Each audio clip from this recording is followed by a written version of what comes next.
Now we have a graphing problem. I can identify the vertex as 3, -2, changing the sign of the 3 that comes out of the parentheses, and I can graph that easily on my graph in the fourth quadrant. Now I've got a leading coefficient of 1/5 there, which tells me I can rise 1/5 and run 1, and that this is going to be a very wide graph. Now, as far as the x-intercepts, I've got no clue what those values are going to be, so the easiest way to find those is to let y equals 0. If I do that, I've got 0 equals 1/5 x minus 3 squared minus 2. Adding 2 to both sides, I will have 2 equals 1/5 times x minus 3 squared. And I can multiply through by 5 to get 10 equals x minus 3 squared. Square rooting both sides, I get the plus or minus the square root of 10 equals x minus 3, and x will equal 3 plus or minus the square root of 10. Now let's think about that. 3 is right here above my vertex, and the square root of 10 is a little bit more than 3. So I'm going to have an x-intercept a little bit to the left of the origin, and if I go 1, 2, 3 and a smidge to the right, there's my other x-intercept, and you can see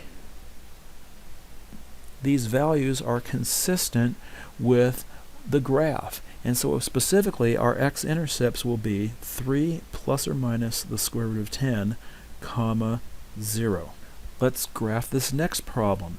The vertex is going to be located at -2, -2, which will be down in the third quadrant. And since there's a 1 in front of the parentheses there, I know that this is going to open upward and have standard curvature. Your standard parabola goes over 1 and up 1, and then over 2 and up 4, because 2 squares to 4, and by symmetry I can have 2 matching points on the other side. That gives me this nice, neat parabola very easily. In order to find the vertex on this next problem, we're going to have to complete the square.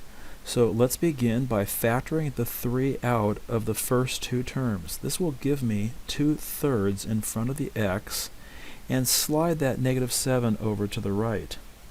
We would then cut that 2/3 in half to a 1/3 and square that to 1/9.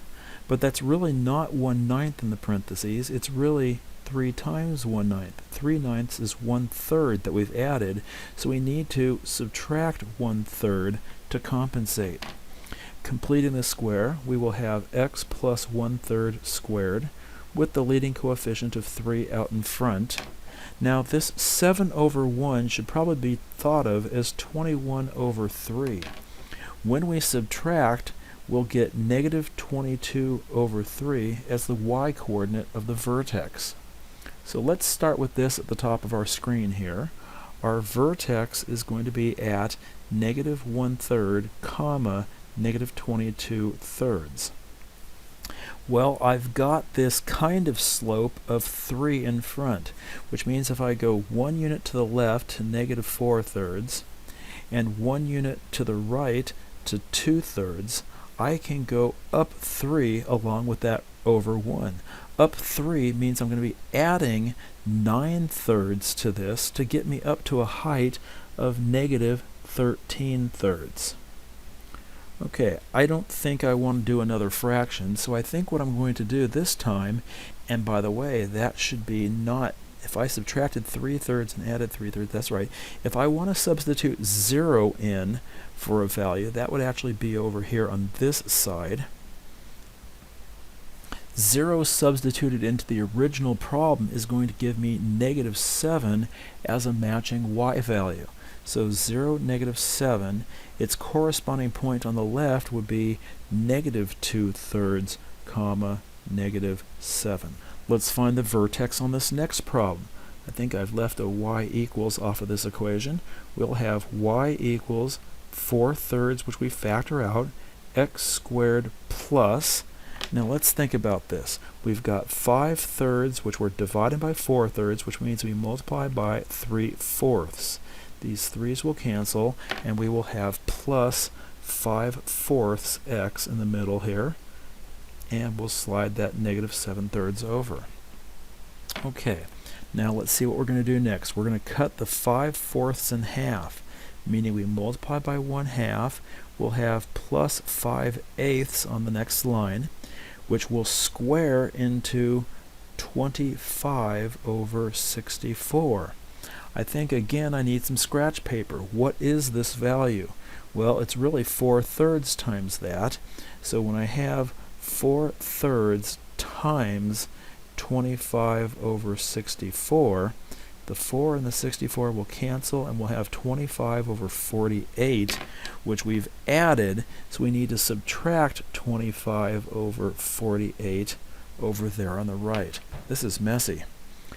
Let's put the x in front of our parentheses, exponent there, put the 4/3 in, bring our y down, and now I need a common denominator, so let's get some more scratch paper work going.